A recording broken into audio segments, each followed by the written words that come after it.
Hey there, wonderful audience who have joined the Revolving Relationship today. Get ready to embark on an incredible adventure with us. Subscribe now and let's explore the concealed secrets and uncover the truth together. Today, we will delve into a challenging topic that is relevant to all of us on our journey: handling deceit and betrayal. Well, my friend, today's story about OP doubts that her marriage is going to last. Let's see what happened.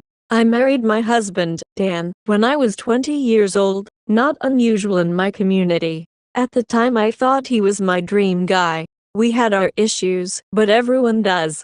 Well, things were great in the beginning of our marriage. The first 3-4 years were absolutely amazing. We had so much fun, went on adventures, camping, hiking, road trips, etc. We bought our first house, a fixer-upper, and really bonded over the work. We made decisions together, budgeted for the projects, and we both spent many hours on labor. Towards the end of our flip, I noticed odd behavior from my Dan. He was distant and agitated. He became more controlling and angry. He had episodes where I couldn't reach him. He was in his own world, and I wasn't allowed to be there with him. I endured the silent treatment, the belittling, being manipulated, being punished, and his forced isolation. After some very tough months, I finally got him to see a psych. He was diagnosed with autism. This was shortly after it became a spectrum. Otherwise, the official diagnosis would have been Asperger's. We made accommodations and drastically changed our lifestyle to help him function more normally. The therapy was really helping. He was implementing the coping techniques and doing the work.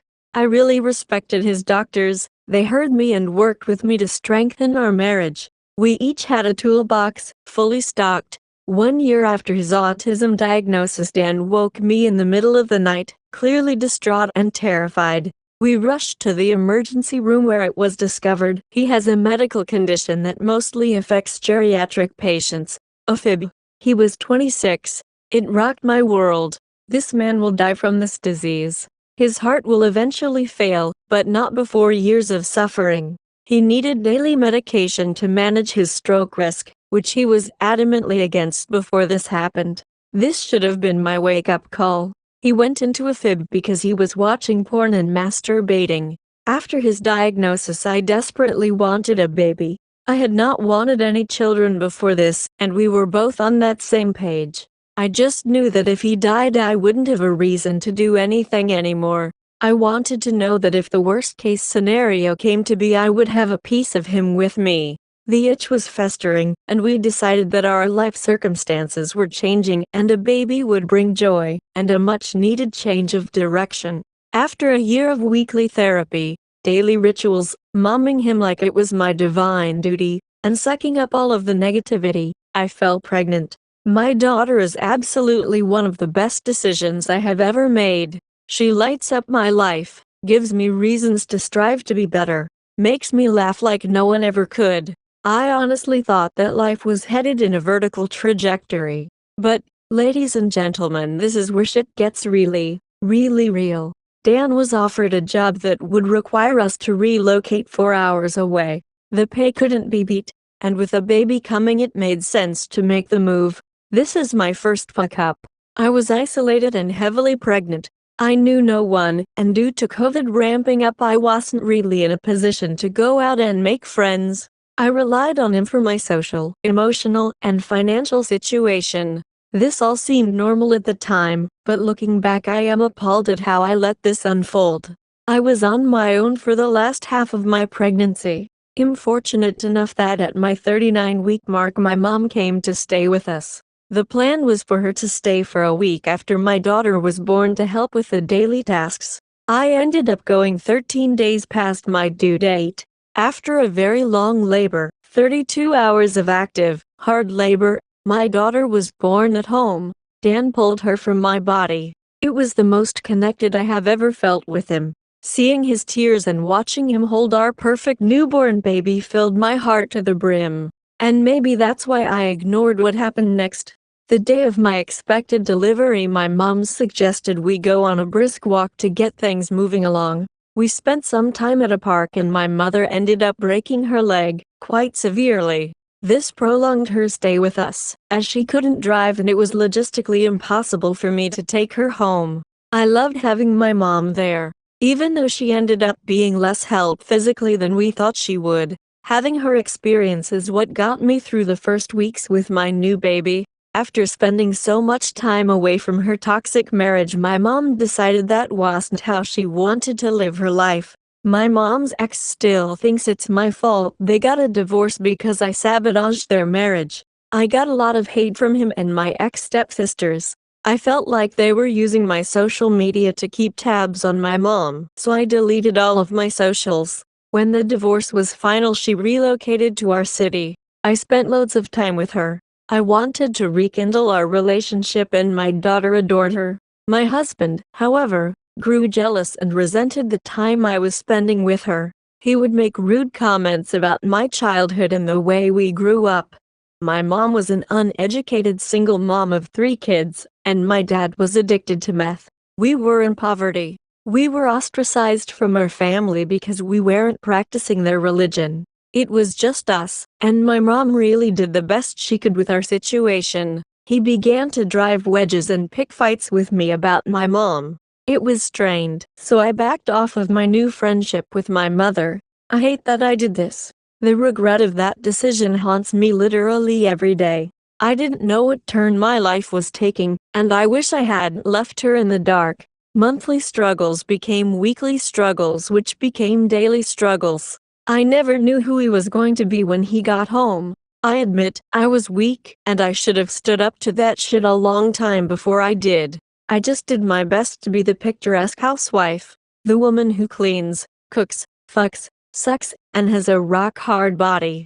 I needed to do all of those things to prove that I was enough. I spent my days with my daughter teaching her, feeding her, running errands, which was not easy with a baby who needs to wear a mask everywhere we go, managing the house.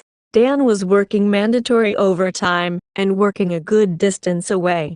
He left home early and often came home right before bedtime. It was during this period of time that I again became pregnant. I was very excited and I looking forward to my daughter having a sibling. Unfortunately, at 14 weeks, I suffered a miscarriage. The pain and grief overwhelmed every aspect of my life.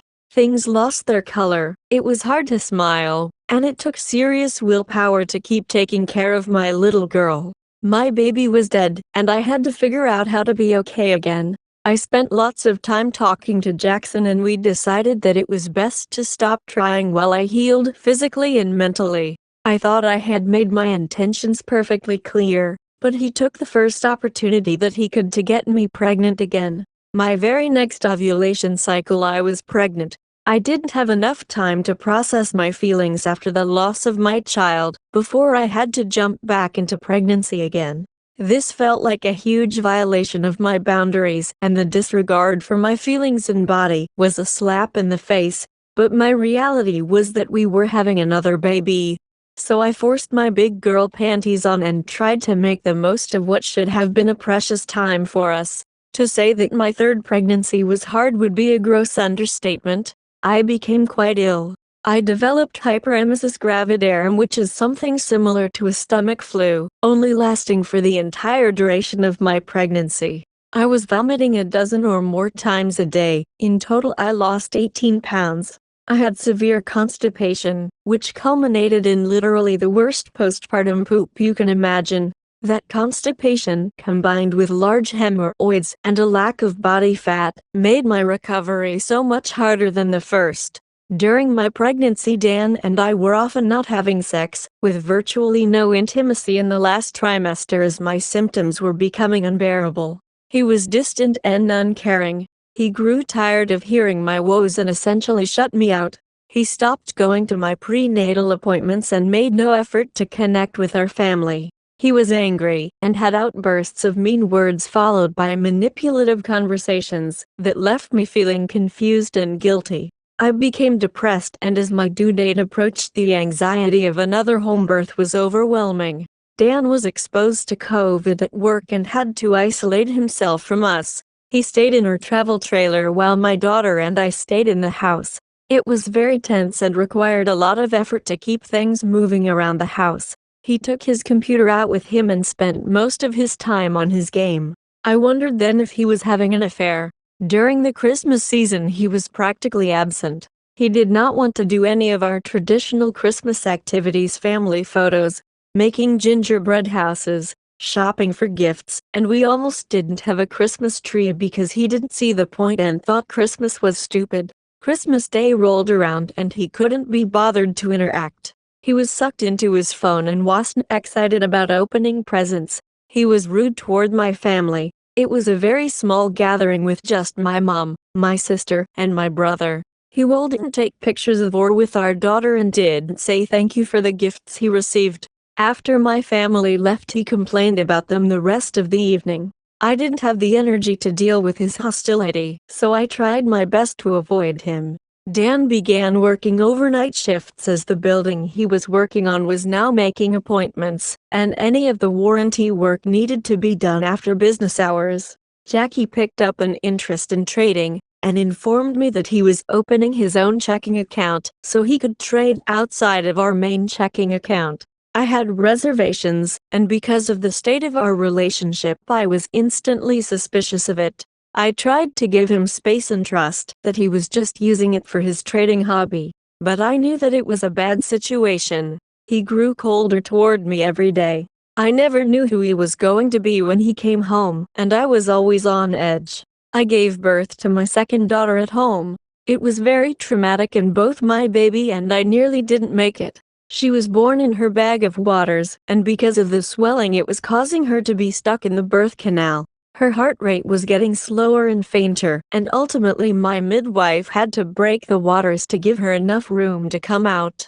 I had some complications which resulted in her umbilical cord detaching from her placenta while it was still inside of me. So while my midwife was working on my newborn's heart rate and breathing, I was bleeding out. The umbilical cord was barely holding together, and it's honestly a miracle that I carried her to full term. The paramedics were called and they were able to coax the placenta out in 3 pieces. If you remember from earlier, the dreaded postpartum poop occurred 6 hours after I gave birth. It was like having a baby all over again. Everything hurt so much more than I anticipated, and it made me feel inadequate when my baby was allergic to my breast milk. My body really suffered for this pregnancy, and even now 2 years later I still have issues. I was unable to have intercourse for 2 months while my body healed. I did what I could to appease Dan's sex drive, but I knew it wasn't enough. Our anniversary came and I tried to make it special for him. I did loads of research for his gift and saved up to get the perfect one. He barely gave it a thought. I doubt he will ever actually use it. It's still just taking up space on the shelf. I probably wasn't really ready for sex, but I didn't want our anniversary to pass without it. I was very conscious of my postpartum body, and honestly, the sex still hurt. It wasn't spectacular, but I thought it was okay considering everything. Turns out, it was a huge letdown for Dan, and as soon as I fell asleep, he got out of bed. I thought he might be using the bathroom, but when I looked he was on his computer watching porn and masturbating. Every shred of confidence left me. I went into housewife overdrive, thinking that I could make up whatever he was missing through my acts of service. It had been some time since I did a real deep dive cleaning. I finally got around to filing our stack of mail. I remember, crystal clear, the soul-crushing sight of Onlufen's charges on down trading account statement. It all made sense, and I was so disappointed in myself. He was having an EA. I knew he wouldn't be honest with me, and I needed to know the extent of his sneaking around. I waited until he went to bed that night and I went full detective. I found messages. I found emails. I found his frequented sites, and it made me sick. Most of the time I was pregnant he had developed a relationship with a girl on of Bella Marie and was watching porn multiple times a day. I say girl, because she was 18. He told her things about me, things about our marriage, invested his time in her. He was obsessing and he constantly checked in with her. He gave her slack where I did not get any. He told her she was beautiful and perfect. He told her he imagined them making love. I felt dead. I wanted to die.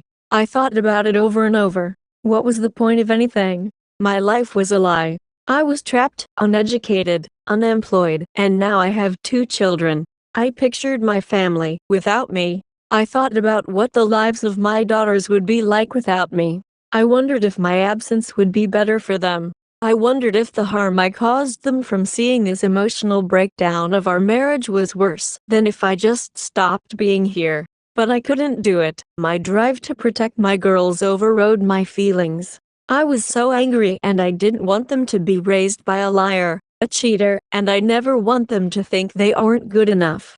After I screamed at Dan, I sent her an awful message. Honestly, she probably didn't give a shit about what I had to say. I was just another faceless wife. She never had to actually be confronted in person, so there were never any real consequences for her. I support sex workers. I don't support infidelity. She knew right from the start what our situation was. And to me, that's despicable. I almost wish I knew her personally, because beating the fuck out of that classless bitch would have felt really good. It would have felt even better to punch Dan in the face, and I would have, except I knew that I had nowhere to go if things got violent between us. Flash forward a few years and we are in couples therapy. I was put on mood stabilizers and we are also in individual therapy. He has been diagnosed with bipolar. He often blames this illness for an overactive sex drive. He has had a few slip-ups with porn in that time. I have forgiven him. He started to go to a support group, but I suppose he lost interest because that didn't last very long at all. I guess I thought he had changed and it was just part of the process. I stupidly allowed him to watch porn when I didn't feel like doing anything sexy with him. It was a mistake. I found him watching porn with more frequency. He probably hid a lot of it too. I learned to just ignore it, like I always do. Dan lost his job a few months ago. I supported him through the change to a new, lesser paying position. We cut nearly $1,000 out of our monthly budget. We did this so he could stay close to home and not have to travel for better wages. My cousin committed suicide a month later. Tore the whole family apart. I didn't get the support from him like I thought I would.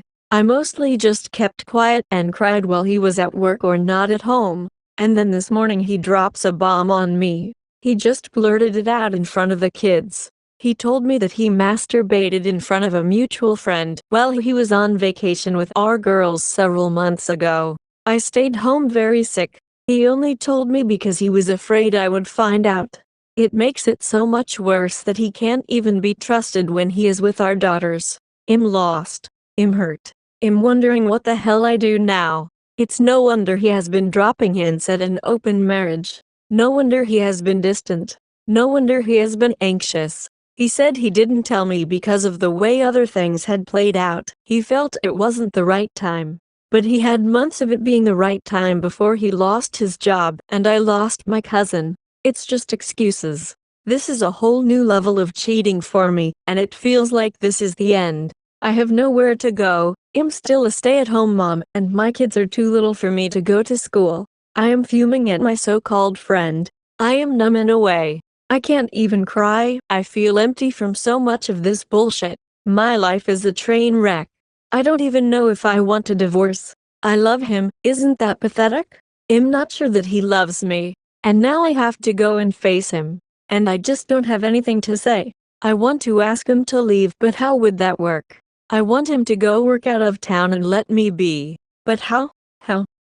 It's not like I could trust him. In fact, the 3 people I thought I could trust the most in the world just showed me that I am all alone. The betrayal is raw. How can I ask him to never speak to them again? How can I trust that he's following through with that?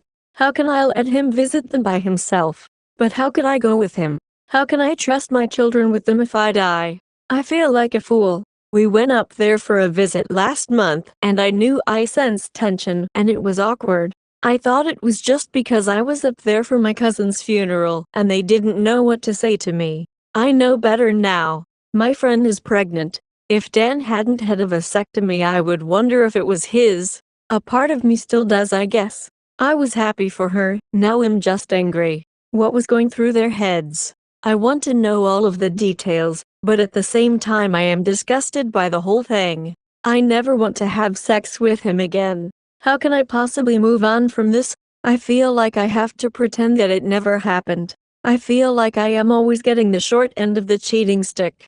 I'm so tired of being that kind of example for my girls. I know they are young and don't recognize it now, but the shame I will feel when they are old enough to realize makes me sick to my stomach. But I feel trapped and with no choice but to stay. I want to hate him for it. I wish I was stronger. Then maybe this wouldn't be happening to me again. Maybe I could hate him if I wasn't such a pushover. Maybe I could stand up for myself and tell him to get lost. But that's just a daydream. I am weak. And he knows it. So I just keep losing over and over again. It just really sucks to always be the loser. What do I do now? Please leave us a comment, like, and subscribe. Got to take a break. Then we'll pick more stories.